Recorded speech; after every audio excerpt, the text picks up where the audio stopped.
नमस्ते साथीहरू, म दीप राई। आज चाहिँ तपाईँहरूको माझमा एउटा कविता लिएर आएको छु नयाँ वर्षको उपलक्ष्यमा।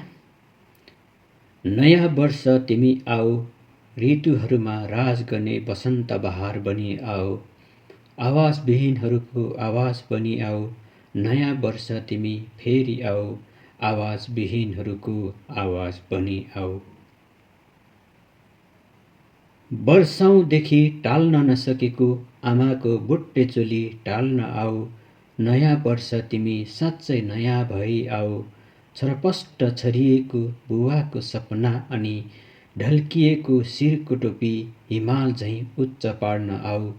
फाटेको होला दौरा पनि रङ्ग धागो बोकी आऊ, आवाजविहीनहरूको आवाज बनी आऊ। नयाँ वर्ष तिमी फेरि नयाँ भई आऊ।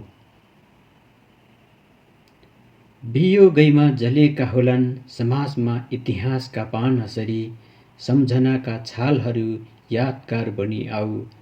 तिमी आउने दिनहरू अनि बाटो हेरी टोलाउँदै होला बर पिपल चौतारी पनि। खडेरीमा तक्कने शीतल थोपा पानी छहारी बनी आऊ, आवाजविहीनहरूको आवाज बनी आऊ। नयाँ वर्ष तिमी फेरि आऊ, आवाजविहीनहरूको आवाज बनी आऊ। नयाँ वर्ष तिमी फेरि आऊ, आवाजविहीनहरूको आवाज बनी आऊ। नयाँ वर्ष तिमी आऊ, ऋतुहरूमा राज गर्ने वसन्त बहार बनी आऊ, आवाजविहीनहरूको आवाज बनी आऊ। नयाँ वर्ष तिमी फेरि आऊ, आवाजविहीनहरूको आवाज बनी आऊ। हस्त नमस्ते, धन्यवाद।